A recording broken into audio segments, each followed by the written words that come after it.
tiempo me esperaste y no llegué.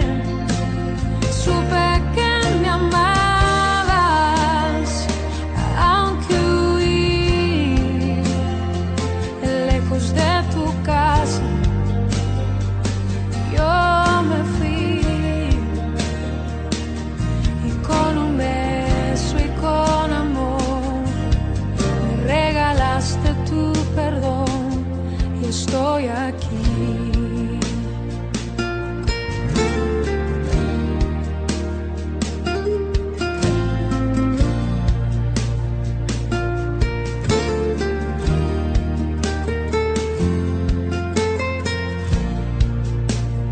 Y cuando lejos me encontraba te sentí, sabía que entonces me cuidabas y te oí como un susurro. Fue tu voz en el silencio,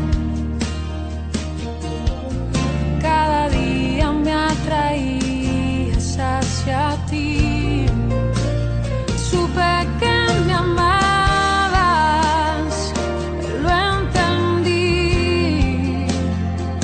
Supe que buscabas más de mí.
ángeles que allí estarán, mas la presencia de Cristo gozar, por las edades mi gloria será.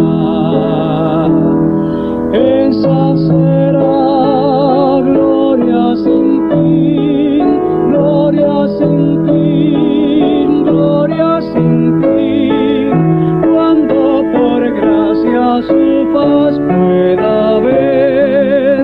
Esa mi gloria sin fin ha de ser.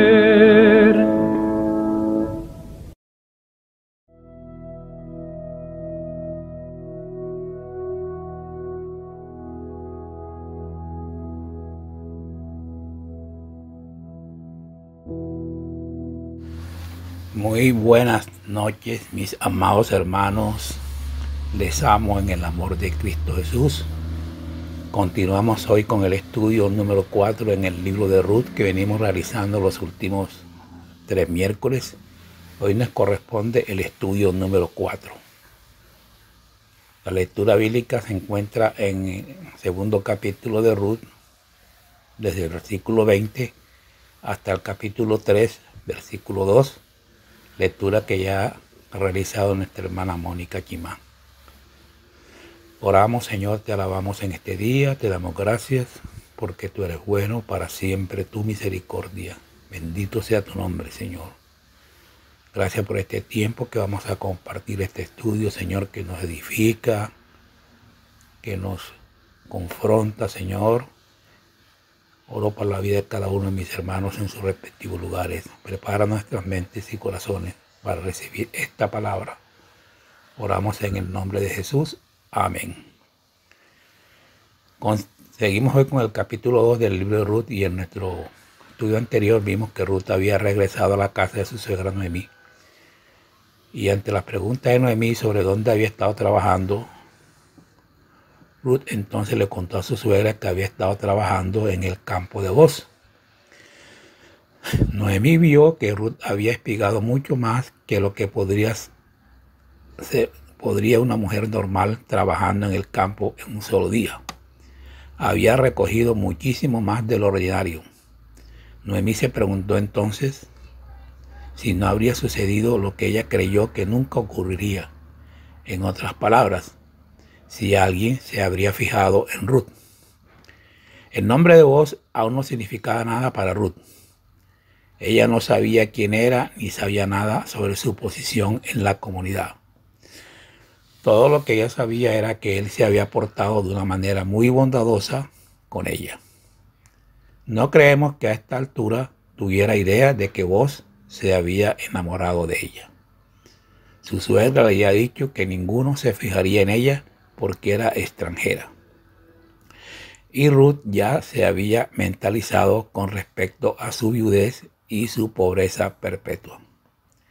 Fue por eso que cuando alguien se fijó en ella, Ruth, sorprendida, le preguntó: ¿por qué he hallado gracia en tus ojos? Pero ella aún no se había dado cuenta del significado completo de lo que estaba ocurriendo. Comenzamos hoy leyendo el versículo 20 de este capítulo 2 de Ruth. Dijo entonces Noemí a su nuera: bendito el Señor, pues no ha negado a los vivos la benevolencia que tuvo para con los que han muerto. Ese hombre es pariente nuestro, uno de los que pueden redimirnos, añadió. En los tiempos de Ruth y Booz existía lo que era conocido como la ley del pariente redentor, o sea, la ley del Goel, que, como dijimos en un estudio anterior, es una palabra hebrea que significa el pariente cercano redentor. Esta ley nos resulta extraña porque no disponemos en la actualidad de ninguna legislación que se corresponda con ella. En este libro vemos cómo operaba la ley del pariente redentor y también otras 2 leyes que hemos mencionado y que también nos resultan extrañas. Una de ellas era la base que Dios había dispuesto para la atención a los pobres, permitiéndoles que entraran en los campos y viñedos para espigar después que el propietario hubiese enviado una vez a sus segadores. Era una buena provisión para los pobres, porque quedaba mucho sin recoger. Ese cuidado de que Dios de los necesitados preservaba la dignidad de ellos, dándoles la oportunidad de trabajar por lo que recibían. Ahora, en este libro vemos operar la ley del pariente y redentor cercano, detallada en el capítulo 25 de Levítico, y que operaba en 3 áreas diferentes, en relación con la tierra, con los individuos y con las viudas. Boaz estaba relacionado con el marido de Noemí, cuyo nombre era Elimelech, que significaba mi Dios es rey. Interpretamos que los padres de Elimelech y Boaz eran hermanos, lo que convertía a los hijos en primos, y en consecuencia podríamos decir que también Boaz era primo del primer marido de Ruth. Por ello Noemí le dijo a Ruth que Boaz era uno de los parientes cercanos que tenían el deber de redimirlas. Como el énfasis está en el término Goel, veamos en primer lugar esta ley en relación con la tierra. Dice Levítico 25, 23 y 24, la tierra no se venderá a perpetuidad, porque la tierra mía es, y ustedes como forasteros y extranjeros son para mí. Por tanto, en toda tierra de su posesión otorgarán derecho a rescatar la tierra. Ahora, ¿cómo haría Dios esto? Continuemos leyendo el versículo 25. Si tu hermano empobrece y vende algo de su posesión, entonces su pariente más próximo vendrá y rescatará lo que su hermano haya vendido. Esta, pues, la ley del pariente cercano redentor en relación con la tierra. Ahora veamos esta ley en operación. Cuando este pueblo llegó a la tierra, Dios se la entregó. Pudieron ocuparla en medida en la que fueron fieles a Dios. Cuando fueron infieles, Dios les expulsó. La tierra no debía ser vendida para siempre, es decir, en forma permanente. Dios dijo que habían dado aquella tierra a su pueblo, a los israelitas. Nunca deberían venderla para siempre, ni tampoco podrían vender la tierra fuera de la familia. Dios dice que la tierra realmente era de él, pero lo que estaba dando a los israelitas bajo ciertas condiciones que se declaran en Levítico capítulo 25 y versículo 24, Dios no solo dio la tierra de Israel, sino que también puso los límites alrededor de ella. Dio a cada tribu una porción particular de la tierra. En cada tribu, cada familia tenía cierta porción de tierra que era suya. Aquella tierra debía quedar en la familia y nunca podía salir de la posesión de la familia, mientras permanecieran en la tierra prometida. Ahora, ¿cómo proveyó Dios a fin de que la tierra quedara dentro de la familia? Bueno, supóngase que a un hombre le pasaran 2 o 3 años malos por causa de la sequía y tuviera que deshacerse de su propiedad, y tuviera un vecino rico que veía la oportunidad de hacer una hipoteca y podía hacerlo por un periodo máximo de 50 años. Dios lo arregló de tal manera que cada año de jubileo, es decir, cada 50 años, todas las hipotecas eran canceladas.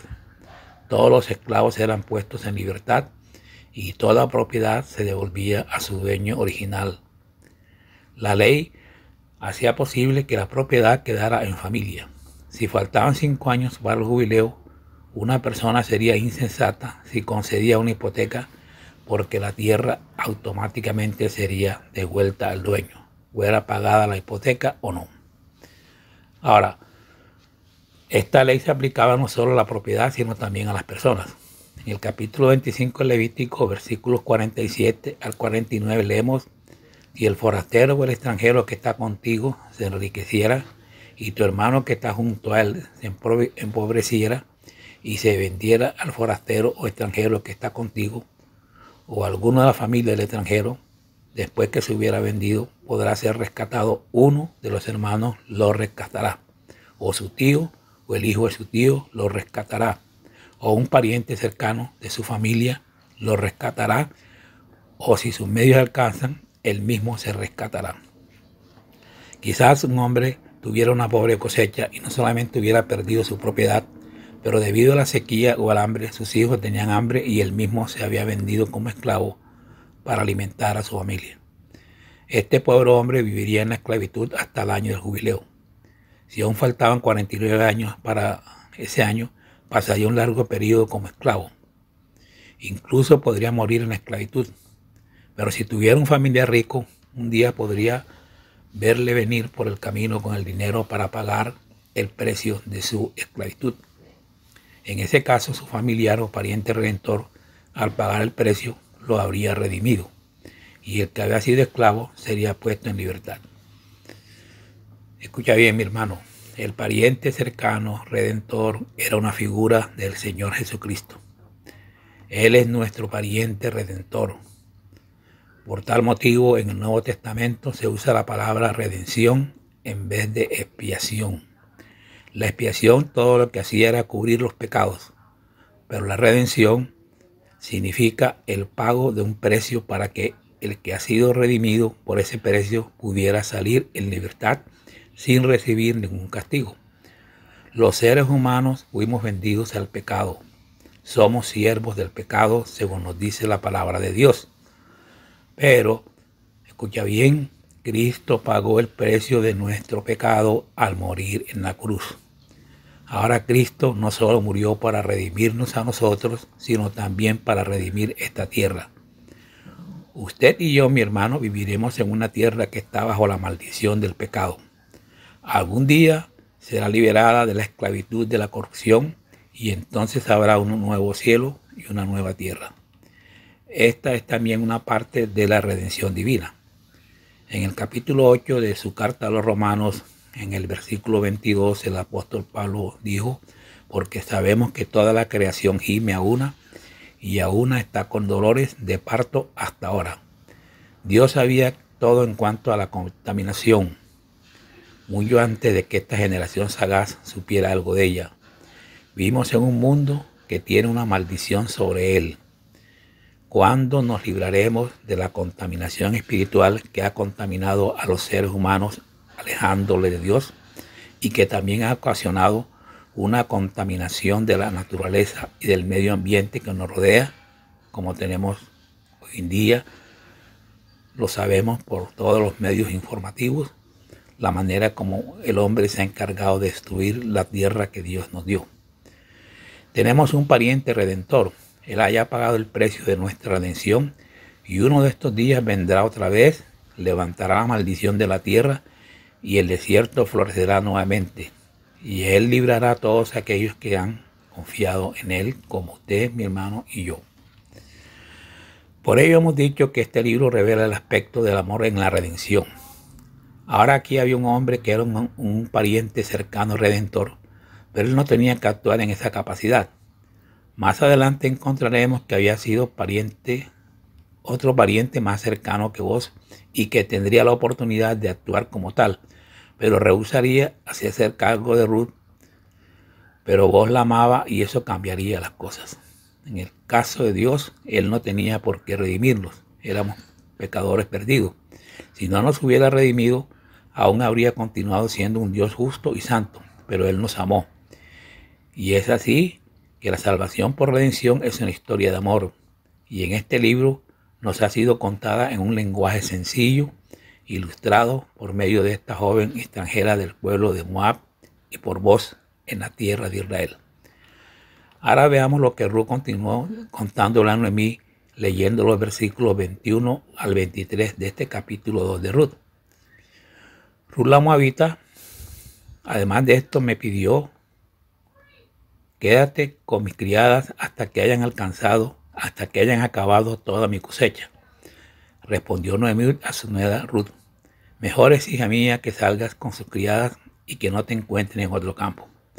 Estuve espigando pues junto con las criadas de vos hasta que se acabó la cosecha de la cebada y la del trigo, y mientras seguía viviendo con su suegra. Noemí había perdido su propiedad. Al parecer, faltaba mucho tiempo para el año del jubileo, y aquí estaban dos viudas muy pobres y necesitaban a alguien para redimirles su propiedad. No habían sido vendidas en esclavitud, pero sus circunstancias no eran favorables. Esta cosecha duraría aún unas 6 semanas, y durante ese tiempo, cada tarde, vos y Ruth serían vistos juntos caminando hacia Belén. El hecho era que vos la amaba y estaba dispuesta a redimirla. Pensando ya en nosotros, diremos que es maravilloso que hayamos tenido un Salvador que nos amó y que vino a esta tierra hace más de 2000 años para redimirnos. Y aquí concluye el capítulo 2 de este libro de Ruth. Y llegamos ahora al capítulo 3, versículos 1 y 2. El tema de este capítulo podría llevar al siguiente título. En la era de Boaz era obvio que Ruth no estaba reclamando sus derechos y entonces Noemí tomó la iniciativa. Para entender lo que ocurrió en este capítulo es necesario comprender la tercera de las leyes de Moisés que encontramos en estos pasajes y que resulta tan extraña para nosotros. Ya hemos mencionado dos de estas leyes y ahora podemos ver la tercera. También es esencial entender lo que significaba la era en aquella época. Leamos pues, hermanos, en el Deuteronomio 25, 5 al 9, lo siguiente. Si dos hermanos habitan juntos y uno de ellos muere sin tener hijos, la mujer del muerto no se casará fuera de la familia con un hombre extraño. Su cuñado se llegará a ella y restableciendo con ella el parentesco, la tomará como su mujer. El primogénito que ella dé a luz llevará el nombre de su hermano muerto, para que el nombre de éste no sea borrado de la de Israel. Pero si el hombre no quiere tomarla por mujer, entonces irá entonces a su cuñada a la puerta donde están los ancianos y dirá: mi cuñado no quiere perpetuar el nombre de su hermano en Israel, no quiere emparentar conmigo. Entonces los ancianos de aquella ciudad la harán venir y hablarán con él, y si él se levanta y dice: no quiero tomarla, se acercará entonces su cuñada a él delante de los ancianos, le quitará el calzado del pie, le escupirá en el rostro y dirá esta palabra: así se hace con el hombre que no quiere edificar la casa de su hermano. Así que podemos ver, hermanos, que esta ley colocaba a una viuda sin hijos en una situación muy peculiar. Podía reclamar a uno de los hermanos del fallecido. Esa era su responsabilidad con respecto a su marido muerto. Francamente podemos entender que esa ley unía realmente a las familias de aquellos tiempos, haciendo que ante una boda cada miembro estuviera pendiente de la situación en que podía verse implicado en el futuro. Esta ley era una provisión de Dios y había aquí dos adjetivos evidentes. El primero fue que Dios quiso proteger a las mujeres. Podemos imaginar los problemas de una mujer cuyo marido muriese dejándolo con una granja, viñedos y un rebaño de ovejas. Entonces ella podía reclamar inmediatamente a un hermano del fallecido o al pariente más cercano y éste tendría que tomar una decisión.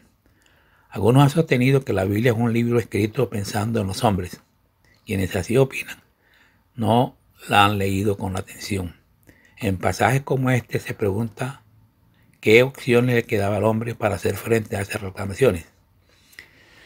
El segundo objetivo de esta ley fue que Dios quiso proteger los derechos de la tierra de Dios. No solo la dio a la nación de Israel, la tierra de Palestina, y no solo le entregó a cada tribu una sección particular de esa tierra, sino que también le dio a cada familia individualmente una parcela de terreno. Cada familia tenía pues su propia porción de tierra. Como hemos visto, una familia podía perder su tierra, pero en el año del jubileo, esta retomaría automáticamente el propietario original. Sin embargo, podía darse el caso que una viuda se casase con un extranjero, quien así podría adquirir la propiedad de la finca. Pero con esta ley Dios protegió la propiedad familiar, haciendo que el pariente más cercano se casase con la viuda para hacer posible que la titularidad de la propiedad quedara en la nación, en la tribu y en la familia. A nosotros nos parecerá una ley extraña, pero aparentemente funcionó en aquella sociedad. En el caso de Ruth, ella era una viuda sin hijos y la propiedad que había pertenecido a su marido se había perdido porque Noemí, su suegra, era muy pobre. Ella tenía derecho a reclamar ante Boaz, quien era su pariente cercano. Como Noemí ya le había indicado, era su pariente redentor. Pero Boaz estaba pasando un mal rato porque tenía las manos atadas. Resulta que no podía tomar por esposa a Ruth.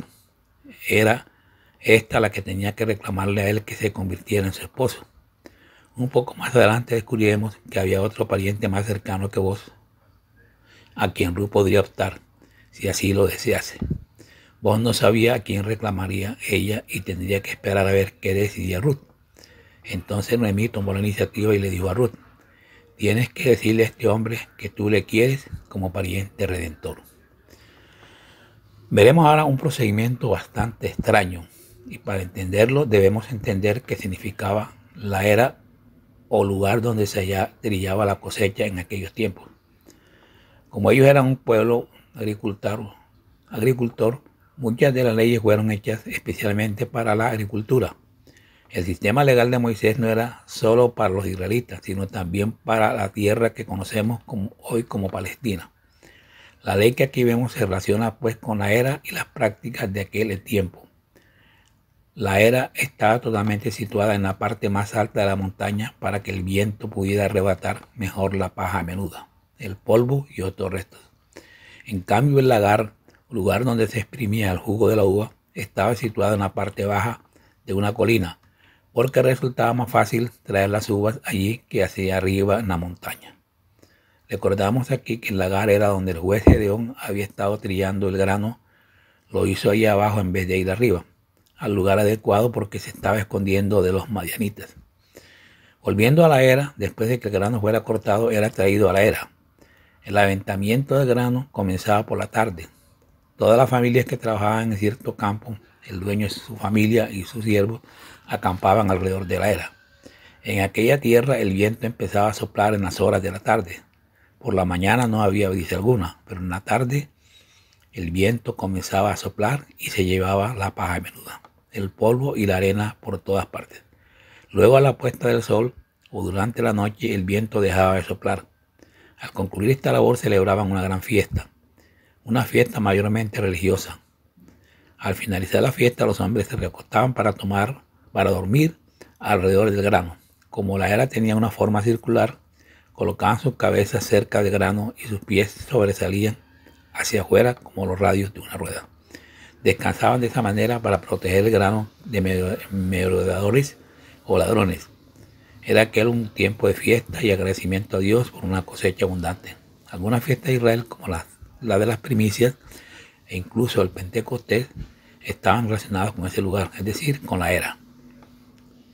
Podemos imaginarle allí por la noche mirando el cielo y cantando salmos como alabanza a Dios por su provisión, con una comprensión general de la ley del pariente cercano redentor y visualizando la escena de la era. Continuemos ahora leyendo el versículo 1 de este capítulo 3 de Ruth.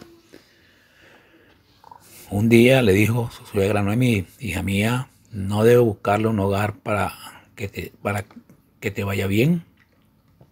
Así que después de observar durante unas 6 semanas cómo evolucionaba la relación entre Ruth y Boaz, Noemí decidió hacerse cargo de la situación y habló con franqueza con ella para que pudiera disfrutar del descanso de un hogar feliz.